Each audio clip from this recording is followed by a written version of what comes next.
фест. Както виждате, денят почти започва с култура. Тук е Георги Ангелов, което е хубаво нещо, хубаво събитие. Тук са големи и огромни личности на културата, а днес е един хубав ден за българското духовно битие, мога да кажа, защото на този ден е роден Людмил Станев. Точно днес той има роден ден.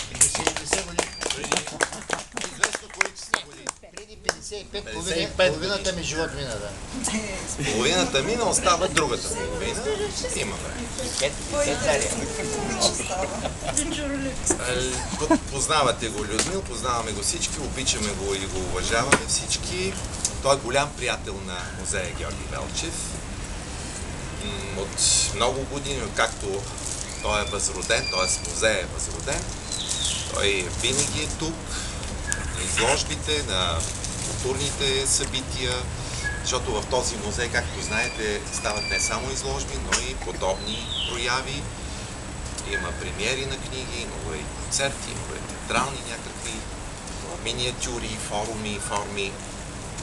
Сега тази вечер сме посветили на непознати текстове на Людмил Станев и все пак аз искам да припомня, че в август изкуството от самото начало, от 2000-та година, когато започнахме, имаше литературен салон, имаше и музикален салон.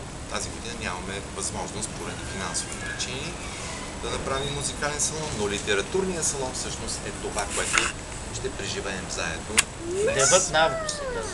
Людмил го нарече Гневът на август. Много ми хареса това мото. И остава да се разгневим, обаче по един хубав, радостен, чудесен и културен начин. Люсо, ти си.